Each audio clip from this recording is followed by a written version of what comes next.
Halo semuanya, perkenalkan nama saya Dinda Natasha. Di dalam video ini saya akan membahas tentang etika hukum di dalam bisnis dan juga tentang studi kasus mengenai pelanggaran etika di dalam bisnis skandal Enron. Etika. Apa itu etika? Pengertian etika merupakan tata cara atau sebuah tindakan sosial yang sudah menjadi tradisi bagi sebagian besar individu dan dipercaya sebagai kebenaran dalam berperilaku kepada sesama individu. Moral merupakan salah satu unsur dalam beretika. Sebelum masuk ke pembahasan etika bisnis, saya mau menjelaskan mengenai pengertian bisnis secara umum.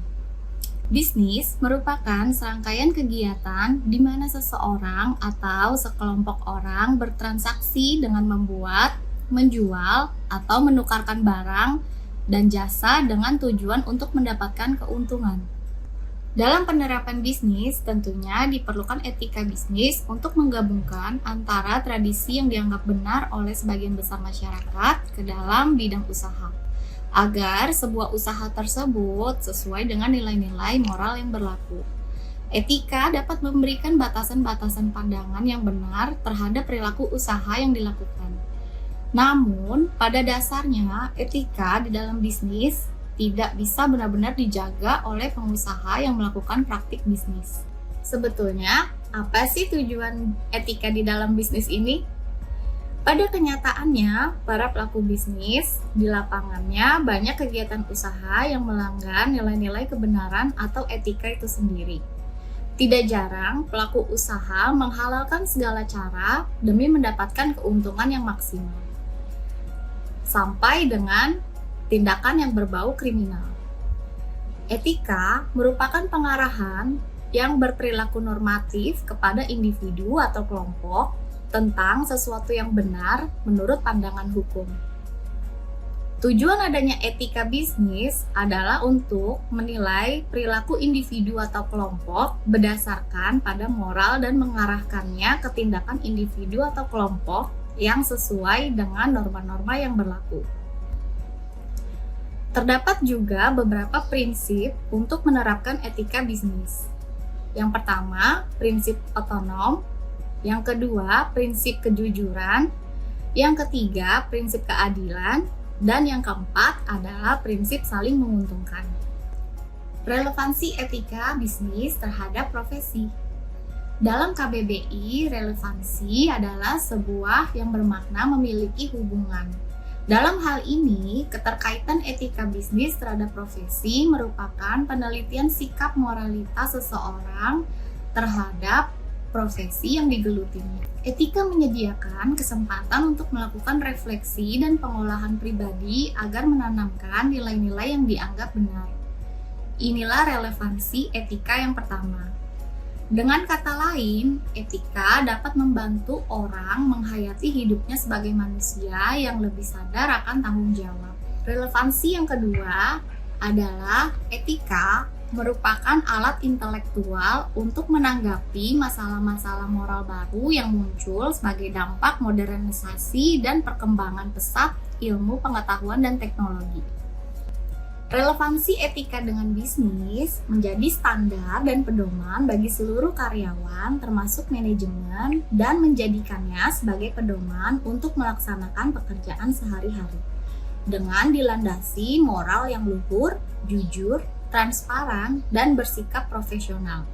Sementara itu, etika bisnis di dalam suatu perusahaan dapat membentuk nilai, norma, dan perilaku karyawan serta pimpinan dalam membangun hubungan yang adil dan sehat. Oleh karena itu, kewajiban perusahaan adalah mengejar berbagai sarana jangka panjang yang baik bagi masyarakat. Berikut merupakan hubungan saling ketergantungan antara bisnis dengan masyarakat. Hubungan bisnis dengan langganan atau konsumen, hubungan bisnis dengan karyawan, hubungan bisnis antar bisnis, hubungan dengan investor, hubungan dengan lembaga keuangan. Relevansi etika dalam utilitarianisme. Etika utilitarianisme pertama kali dikembangkan oleh Jamie Bentham. Persoalan yang dihadapi oleh Bentham adalah orang-orang sezamannya bagaimana menilai baik dan buruknya suatu kebijakan sosial politik, ekonomi, legal, secara moral.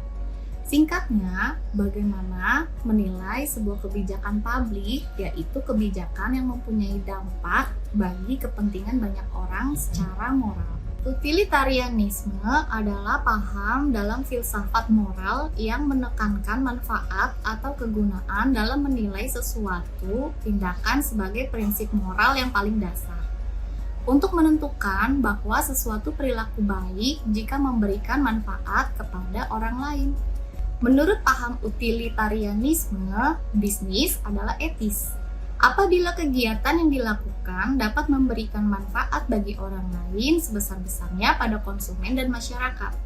Jadi, kebijaksanaannya atau tindakan bisnis yang baik adalah kebijakan yang menghasilkan berbagai hal yang baik juga, bukan sebaliknya dan memberikan kerugian bagi orang lain.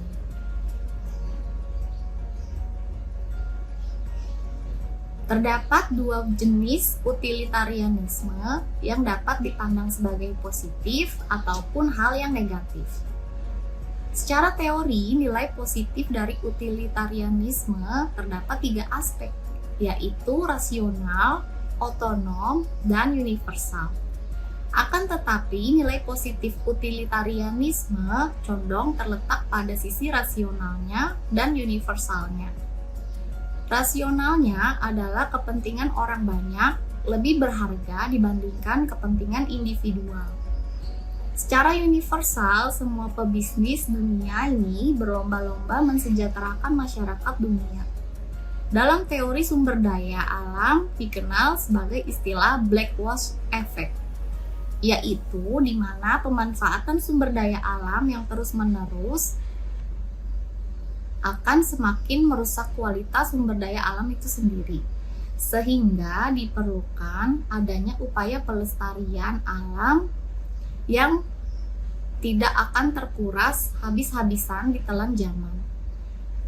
Dampak atau nilai negatif utilitarianisme.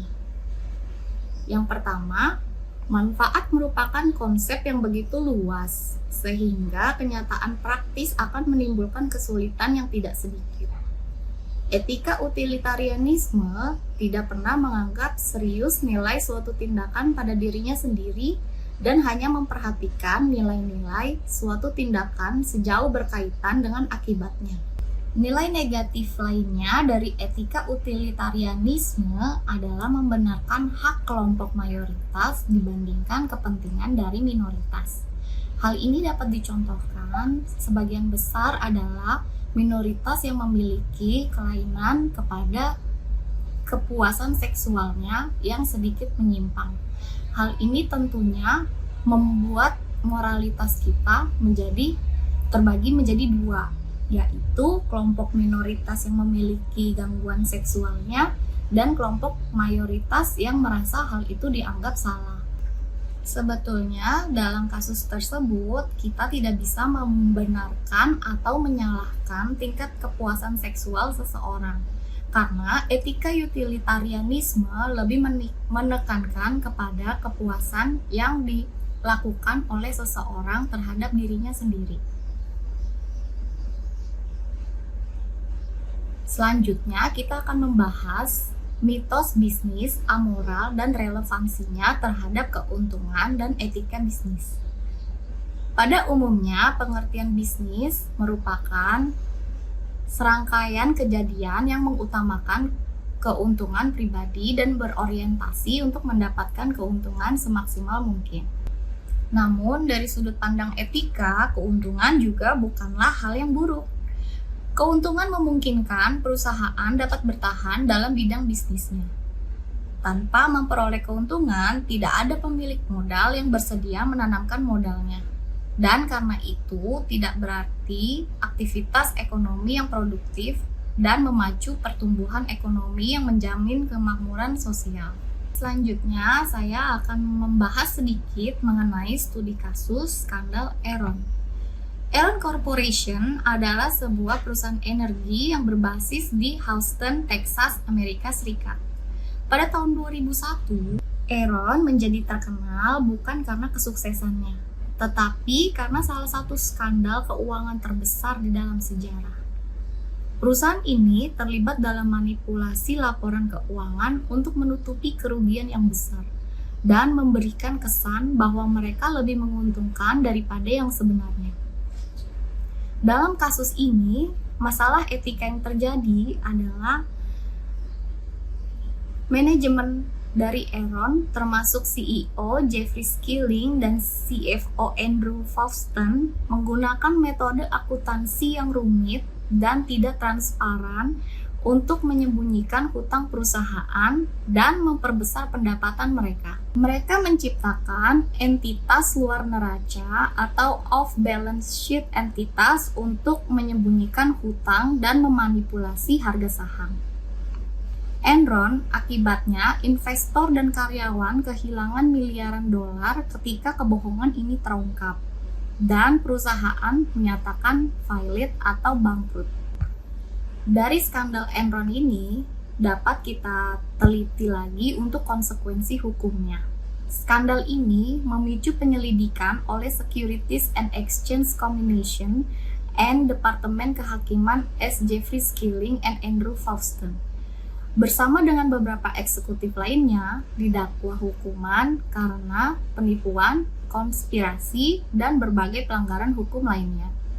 Skandal ini juga mengarahkan kepada pembubaran firma akuntansi Arthur Andersen yang merupakan auditor Enron, karena mereka dianggap gagal dalam tugas mereka untuk memberikan audit yang jujur dan adil. Pertanyaan ini jelas sangatlah salah. Bayangkan saja jika salah satu perusahaan melakukan banyak cara yang tidak sesuai dengan norma yang berlaku atau yang cenderung tidak sesuai oleh masyarakat. Dan hal tersebut akan berdampak pada turunnya citra perusahaan di mata masyarakat. Sebagai konsumen, bisnis sangatlah berkaitan dengan etika. Sangat mengandalkan etika. Dengan kata lain, bisnis memang mempunyai etika karena etika bisnis memang relevan untuk dibicarakan. Argumen mengenai keterkaitan antara tujuan bisnis dan mencari keuntungan etika memperlihatkan bahwa di dalam iklim bisnis yang terbuka dan bebas, perusahaan menjalankan bisnisnya secara baik dan etis, yaitu perusahaan yang memperhatikan hak dan kepentingan semua pihak yang terkait dengan bisnisnya, akan berhasil dan bertahan dalam kegiatan bisnisnya. Nah, itu tadi video mengenai pembahasan etika hukum di dalam bisnis, serta studi kasus mengenai skandal Enron. Terima kasih, semoga bermanfaat bagi kita semua.